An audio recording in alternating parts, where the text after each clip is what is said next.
সুপ্রভাত। আজকে মহালয়া 2025। তো এখন সকাল 7টা বাজে। আমি ভোর 5টা নাগাদ উঠেছি এবং উঠে তারপরে তুমি উঠেছো? উঠে কি করেছো? উঠে দেখেছি। কি দেখেছো? মহালয়া দেখেছো? তো আমরা উঠে আমি ঠাকুরের পুজো দিলাম, ধূপ ধুনো দিলাম, ধুনো সমস্ত বাড়িতে দেখালাম, তারপরে পুজো দিলাম গঙ্গা জল ছিটিয়ে। আর এখন আমরা তারপরে ওরা মহালয়া দেখছিল। তো মহালয়াটা শেষ হলো, এখন প্রায় 8টার কাছাকাছি বাজে। এখন আমরা যাচ্ছি তর্পণ করতে। তো আমার বাড়ির সবচেয়ে কাছের যে ঘাট সেটা হচ্ছে চিত্তবাবুর ঘাট, মানে আদি চিত্তেশ্বরী কালী মন্দিরের পাশে যে ঘাটটা, কাশীপুর রোড, ওই কাশীপুর গান সেল ফ্যাক্টরির রাস্তাতেই চিড়িয়া মোড় পার করে যেতে হয়। তো এই ঘাটে আমার মা আগে যেতেন, মানে আমার বাবা যখন চাকরি করতেন বেঙ্গল কেমিক্যালে তখন মা যেতেন। তো খুব ছোটোবেলায় আমি মার মুখে এই ঘাটের কথা বহুবার শুনেছি, এই ঘাটের কথা, রতনবাবুর ঘাটের কথা বহুবার শুনেছি। তো মা মারা যাওয়ার পর আগের বছর থেকে আমি তর্পণ শুরু করেছি, যেহেতু কালাসোজ কাটার পর আগের বছরই প্রথম মহালয়া ছিল আমার। তো আগের বছরও তর্পণ করেছি, এবছরও তর্পণ করব। তো আমরা এখন যাচ্ছি তর্পণ করতে আর গঙ্গা জল গঙ্গা মাটি ভরতে পুজোর জন্য। মহালয়া দেখা শেষ করে বেরোতে বেরোতে আমাদের প্রায় 8টা বেজে গেল।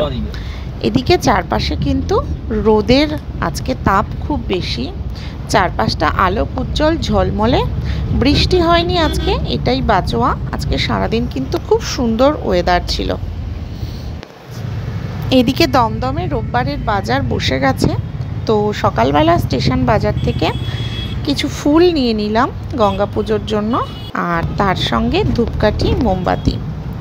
চিড়িয়া মোড় পার করে আমাদের গাড়ি ঢুকে গেল চিতপুর রোডে।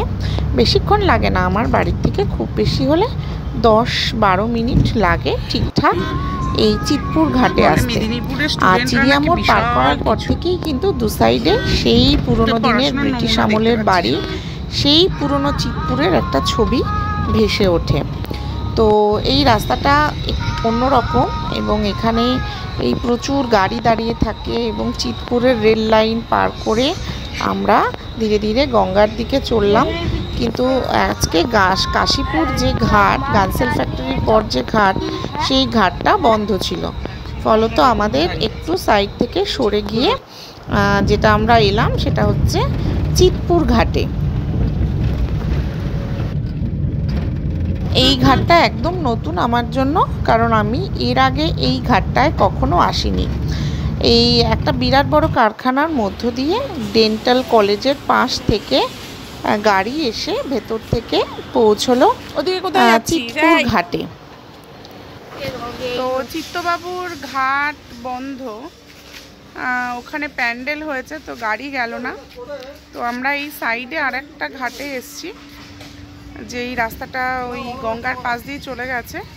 তো সেই রাস্তাটা ধরে আরেকটা সাইডে আরেকটা ঘাটে এসছি। তো দেখা যাক, আগেরবার ওই ঘাটটায় প্রচণ্ড লোক ছিল আর প্রচুর মানে ময়লা ছিল।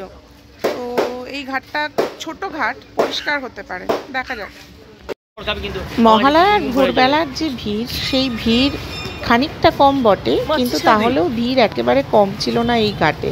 বিশেষত এই ঘাটের পাশেই রয়েছে একটা মন্দির এবং সেই মন্দিরে 108টি শিবলিঙ্গ রয়েছে। পাশে দেবী দুর্গার মূর্তি রয়েছে, হনুমানজির মূর্তি রয়েছে, আরও নানা দেবদেবীর মূর্তি রয়েছে এবং এই জায়গায় মূলত সবাই শ্রাদ্ধ শান্তির কাজ করছে। তো সেই কারণে ঘাটের এই চত্বরটা প্রচণ্ড ভিড় আর প্রচুর মানুষজন যারা তর্পণ করতে এসছেন তাদের ভিড়ও রয়েছে। রয়েছে প্রচুর ছোট ছোট বাচ্চা। তো সব মিলিয়ে এই জায়গাটা ভীষণ জমজমাট। তো আমরা এসেই দেখলাম যে ঘাট পরিষ্কার এবং যেরকম নোংরা হয় তর্পণের দিন সেরকম নোংরা নেই। এই যে সিঁড়ি পরিষ্কারই, যদিও জল প্রচুর ভর্তি এবং কাদা রয়েছে। তো আমরা আস্তে আস্তে এসেই জলে নেমে গেলাম, বেশিক্ষণ সময় ওয়েট না করেই। গঙ্গায় তখন ছিল ভরা জোয়ার, এবং জ্বর ক্রমাগত বাড়ছিল। আর 10-15 মিনিট পরই বান আসার কথা ছিল। তো সময়টা খুব ভালো, এবং এই সময় মা বলতেন যে জোয়ারের জলে পুজো করতে হয়। তো জোয়ার ছিল, ফলত জোয়ারের জলেই আমরা পুজোর জল ভরতে পেরেছি। তো আমরা এই ঘাটটায় এসেছি, এটা হচ্ছে চিতপুর ঘাট।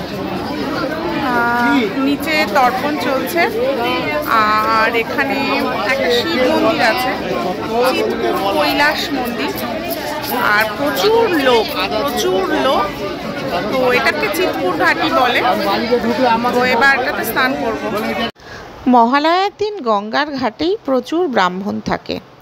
ব্রাহ্মণ আলাদা করে নিয়ে যাওয়ার দরকার হয় না, এবং নানান জায়গা থেকে ব্রাহ্মণরা আসেন। মেদিনীপুরের ব্রাহ্মণদের পুজো একরকম, উত্তর 24 পরগনার ব্রাহ্মণদের পুজো একরকম, উত্তরবঙ্গের ব্রাহ্মণদের পুজো একরকম, বাঁকুড়া, বীরভূম ওই অঞ্চলের ব্রাহ্মণদের পুজো একরকম। তো নানান জায়গার ব্রাহ্মণ কিন্তু এখানে দেখতে পাওয়া যায় এই তর্পণের সময়। আবার এদের পুজোর পদ্ধতিও আলাদা। রোদ উঠে গেছে, 8:30 মতন বাজে। নিচে প্রচুর লোক, যদিও এই ঘাটটা খুব পরিষ্কার, সুন্দর পরিষ্কার ঘাট। আজকে ভোরে তর্পণ হবে বলে এবং গঙ্গার ঘাটগুলোতে মানুষের ভিড় হবে বলে রাজ্য সরকারের তরফ থেকে কিন্তু বেশ কিছু ব্যবস্থাও নেওয়া হয়েছে। যেমন এই যে নৌকাটি দাঁড়িয়ে আছে, এই নৌকাটিতে জল পুলিশ রয়েছে এবং আর্মিও রয়েছে। তারা পুরোটাই পর্যবেক্ষণ করছেন যে কে কিভাবে স্নান করছে, এবং কাউকে বেশি দূরে যেতে দিচ্ছেন না, বা কেউ যদি ডুবে যায় তাকে উদ্ধার করবার ব্যবস্থাও কিন্তু রয়েছে। আর পাশাপাশি সাদা পোশাকের পুলিশও রয়েছে, তারা অবজার্ভ করছে কোনো মোবাইল চুরি বা কোনো কিছু যেন না হয়, এবং যেন কোনো সমস্যা না হয়। এবং সর্বোপরি বান আসার সময় কিন্তু তারা ভীষণ অ্যাক্টিভভাবে সবাইকে ওপরে উঠে আসার নির্দেশ দিচ্ছে। তো খুব সুষ্ঠু পরিষেবা, কোথাও কোনো অসুবিধে নেই। তো আমরা নিচে এসে ব্রাহ্মণের খোঁজ করতে লাগলাম, এবং শেষ পর্যন্ত একটি ব্রাহ্মণকে পেয়েও গেলাম। তো ব্রাহ্মণকে ঠিক করে প্রথমে আমাদেরকে স্নান করতে হবে। তো যেহেতু আমাদের ছেলে গিয়েছে, এবং আমি এবং অভিষেক দুজনেই তর্পণ করব, কারণ আমারও মা বাবা গত হয়েছেন, ওরও মা বাবা গত হয়েছেন। তো প্রথমে আমি স্নান করে তর্পণ সারবো, তারপরে ও স্নান করবে। তো এই যে আমি স্নান করার জন্য জলে নামছি, এবং আমি ড্রাম নিয়েছি আর প্লাস্টিক নিয়েছি, কারণ দুর্গাপূজার জন্য জল আমি আজকেই তুলে নেব। মা যখন থাকতেন তখন মা পঞ্চমীর দিন বা চতুর্থীর দিন গঙ্গায় যেত, নৈহাটি গঙ্গা থেকে মা গঙ্গা জল গঙ্গা মাটি নিত। তো আমার পক্ষে নৈহাটিতে যাওয়া পসিবল হয় না, তো আমি এই মহালয়ার তর্পণের দিনই গঙ্গা জল গঙ্গা মাটিটা নিয়ে নিই। তো জলে খুব একটা স্রোত বেশি এমনটা নয়, কারণ জোয়ারের জল যেহেতু ছিল, জল অনেক ওপরের দিকে উঠে এসেছিল। তো সিঁড়ি নিচে ছিল, নিচে খুব একটা বেশি নামতেও হয়নি। জল অনেক বেশি থাকার জন্য স্নান করাতে খুব একটা কোনো অসুবিধে হয়নি। তো স্নান করার পর এই ধূপকাঠি মোমবাতি ধরিয়ে এবং ফুল নিয়ে যাওয়া হয়েছিল, সেই ফুল দিয়ে গঙ্গাকে পুজো দেওয়া হলো এবং গঙ্গাকে নিমন্ত্রণ করা হলো। তো এই গঙ্গা পুজো এবং গঙ্গা জল নেওয়ার পর আমাদের আসল কাজ অর্থাৎ তর্পণের কাজ শুরু হবে। তর্পণের কাজ করতে কিন্তু একজন ব্রাহ্মণের প্রয়োজন হয়, কারণ ব্রাহ্মণ ছাড়া তর্পণ হয় না, এবং যে ব্রাহ্মণ তর্পণ করাবেন তার জন্য সেই ব্রাহ্মণকে একটা নির্দিষ্ট দক্ষিণাও দান করতে হয়। আর আমি দেখেছি যে এই গঙ্গাঘাটে যে ব্রাহ্মণরা থাকেন তাদের চাহিদা কিন্তু অত বেশি থাকে না, তারা যে কোনো মূল্যে খুশি মনে তর্পণ করিয়ে দেয়। তো আমি স্নান করে এসে এই যে কোষাকুষি হাতে নিয়ে, ফুল নিয়ে এবং হরিতকি নিয়ে তর্পণে বসেছি। প্রথমেই তর্পণের জন্য তিল এবং তণ্ডুল আর গঙ্গা মাটি দিয়ে প্রণাম মন্ত্র সারতে হয়, এবং তারপরে প্রথমে বিভিন্ন ঋষিদেরকে জলদান করতে হয়। অর্থাৎ গোত্র যে ঋষিদের নামে, যেমন কাশ্যপ গোত্র, মদগুল্য গোত্র, এইরকম বিলাস গোত্র, এইরকম গোত্র যারা আছে, অর্থাৎ যে মুনির থেকে সেই গোত্রের সৃষ্টি হয়েছে, সেই মুনিকে অর্থাৎ আদি গোত্রের পিতা যিনি, তাকে জলদান করতে হয়। তারপরে পূর্বপুরুষ যারা আছেন তাদেরকে জলদান করতে হয়। পিতামহ, প্রপিতামহ, তারপরের যে ওপরের পিতামহ, যতদূর পর্যন্ত নাম জানা যায় ততদূর পর্যন্ত পিতামহদের এবং মাতামহদের নাম যতটা জানা থাকবে আপনাদের, অন্তত 5 পুরুষের নাম জেনে রাখা উচিত। তো এই 5 পুরুষের নাম উৎসর্গ করে জলদান করতে হয়। যদি 5 পুরুষের নাম মনে না থাকে তাহলে সেক্ষেত্রে শিবের নাম করে সেই জল দান করা হয়। এবং তারপরে সর্বশেষে নিজের স্বর্গত পিতা এবং স্বর্গত মাতার উদ্দেশ্যে নিজের গোত্র বলে জল দান করা হয়। এবং জল দানের পর সূর্য মন্ত্র, পূর্ব দিকে দাঁড়িয়ে সূর্য মন্ত্র পাঠ করা হয়, গঙ্গা মন্ত্র পাঠ করা হয় এবং ব্রহ্মা, বিষ্ণু, শিবের মন্ত্র পাঠ করা হয় এবং সর্বোপরি দেবী দুর্গার মন্ত্র পাঠ করা হয়। তো এইভাবে সমস্ত পিতৃকুল এবং মাতৃকুলকে জল দান করে একে একে কুশাকুশি নিয়ে, তিল তণ্ডুল নিয়ে এবং ফুল হরিতকি নিয়ে দান করতে হয়। ছেলেদের ক্ষেত্রে তর্পণ করার সময় কুশের আংটি পরতে হয়, কিন্তু মেয়েদের ক্ষেত্রে কুশের আংটি পরতে হয় না। মেয়েরা হরিতকি নিয়ে জল দান করেন। কিন্তু অনেক ক্ষেত্রে আবার মেয়েরাও কোথাও কোথাও আমি দেখেছি কুশের আংটি পরতে। আসলে অঞ্চল ভেদে, নিয়ম ভেদে ব্রাহ্মণরা তাদের নিজেদের মতন করে তর্পণ করান। সেক্ষেত্রে প্রত্যেকের তর্পণ যে একই হবে এমনটা নয়, প্রত্যেক অঞ্চলের ব্রাহ্মণদের আলাদা আলাদা রীতি রেওয়াজ আছে। তো বেশ দীর্ঘ সময় ধরে আমাদের ব্রাহ্মণ প্রায় 20-25 মিনিট সময় ধরে ধীরে ধীরে খুব সুন্দর করে তিনি আমাদের তর্পণ করিয়েছিলেন এবং তার মন্ত্র পাঠের মধ্যে সুস্পষ্ট উচ্চারণ যেমন ছিল, সংস্কৃত স্তোত্র তিনি যেমন খুব সুন্দর পাঠ করছিলেন, তেমনি প্রতিটা কাজ তিনি খুব নিখুঁতভাবে, সুচারুভাবে করাচ্ছিলেন। যদিও আমি এনাকে চিনি না, কিন্তু আমার খুব ভালো লেগেছে ওনার এই পুজো পাঠের পদ্ধতি এবং ওনার এই প্রত্যেকটা আচার নিয়ম মেনে উনি যে কাজ করাচ্ছিলেন সেটা আমার খুব ভালো লেগেছে। তো এইভাবে একে একে আমরা এই কোষাকুষি থেকে জল নিচ্ছিলাম এবং বৃদ্ধাঙ্গুষ্ঠীর ভেতর দিয়ে সেই জল গঙ্গায় দান করছিলাম। এখন উনি আমাদের বলছিলেন যে জলে কিছুটা পা ডুবিয়ে তারপরে মন্ত্রপাঠ করতে। তো যাই হোক, এইভাবে আমরা আমাদের পুজো সম্পন্ন করলাম, তর্পণ সম্পন্ন করলাম, আমরা আমাদের পিতৃপুরুষের উদ্দেশ্যে জল দান সম্পন্ন করলাম এবং এই কার্য করতে বেশ খানিকটা সময় তো লাগেই, প্রায় 1 ঘন্টা সময় লেগেছিল আমাদের সমস্ত তর্পণ সম্পন্ন করতে। এদিকে অন্যদিকে পুলিশের অ্যানাউন্সমেন্ট চলছিল যে এক্ষুনি বান আসবে গঙ্গায়। তো সেই বান আসার মুহূর্তের আগেই আমাদের কাজ সম্পন্ন করার দরকার ছিল, কারণ বানের সময় কিন্তু গঙ্গা জলে কাউকে দাঁড়াতে দেবে না। তো সেই জন্য একটু তাড়াতাড়ি আমাদের তর্পণ হয়ে গেল এবং তর্পণ শেষে গঙ্গাতে আবার আমি স্নান করতে গেলাম, কারণ আমি গঙ্গা মাটি তুলেছি। গঙ্গা আমাদের দুর্গাপুজোর জন্য এই গঙ্গা মাটি এবং এই গঙ্গা জলের প্রয়োজন হয়। তো আমি গঙ্গা মাটি তুলতে আবার জলে গেলাম। এদিকে পেছনে জোয়ার ক্রমাগত বাড়ছিল এবং জোয়ারের জল ক্রমাগত পায়ের কাছে চলে আসছিল। তো আমি একটু ভাববিহ্বলই হয়ে গিয়েছিলাম এই সময়, কারণ আমি আমার সবচেয়ে প্রিয় মানুষটিকে জলদান করছি, আমার মাকে জলদান করছি এবং এই অনুভূতিটা আসলে ভাষায় ব্যক্ত করা যায় না। তো অভিষেক তর্পণ করছে, আমি বসে আছি পুরো ভিজে গায়ে।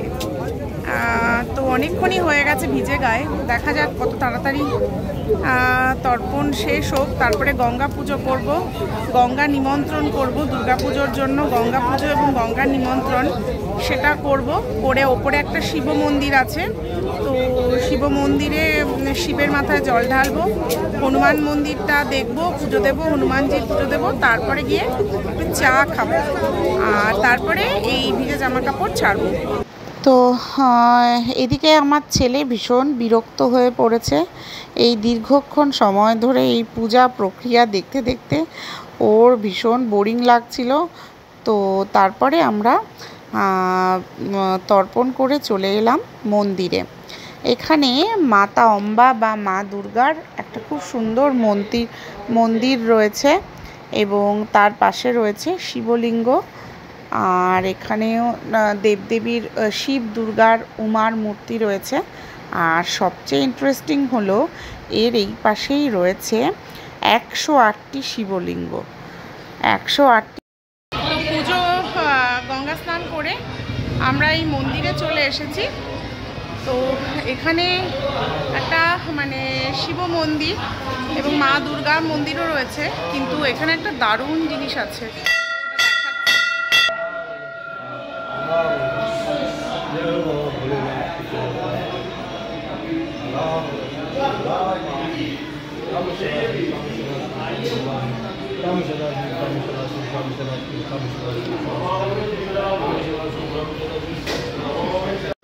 108টি শিবলিঙ্গ এখানে রয়েছে।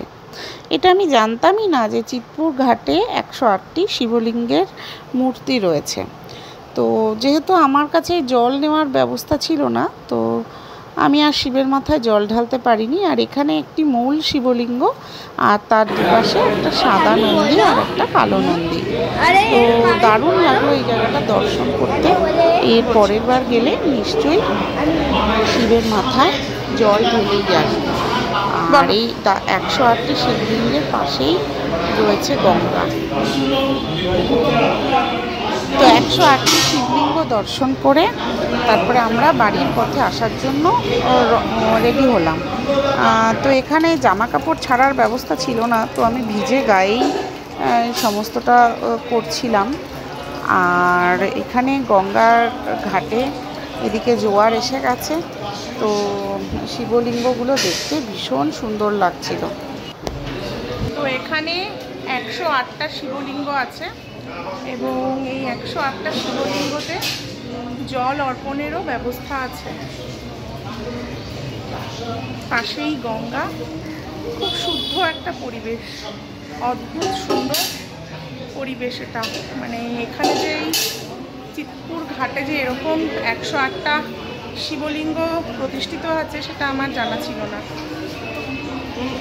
চলো চলো। মন্দিরের মধ্যে খুব সুন্দর একটা সোনালি রঙের কচ্ছপের মূর্তিও রয়েছে এবং সবাই এটিকে পুজোও করছে। বোধহয় বিষ্ণুর অবতার হিসেবে কচ্ছপের পুজো করছে। তো প্রদীপ জ্বলছে। মহালয়ার পুজো, পিতৃপক্ষের অবসান এবং মাতৃপক্ষের শুভ সূচনা হলো আজকে। তো তারপরে আমরা এইখানে সব নানান লোক কাজ করছে, তো আমরা মন্দির থেকে বেরিয়ে এলাম এবং বাড়ির পথে এগোলাম। তো আমাদের পুজো কমপ্লিট হয়ে গেল। তো পুজো হয়ে গেছে, এবার আমরা বেরিয়ে যাব বাড়িতে। ভেবেছিলাম চা খাবো, তো এখানে আর চা খাবো না, একেবারে বাড়িতে গিয়েই চা খাবো। ওলা বুক করছি, চলে যাব এক্ষুনি। তো আজকে ভিড় এখন কিন্তু কমই আছে, ভিড় অনেকটাই কমে গেছে যেহেতু বেলা বেড়ে গেছে। তো জয় গঙ্গা মাতা, আমরা যেমন পুজো ভালো করে করতে পারি।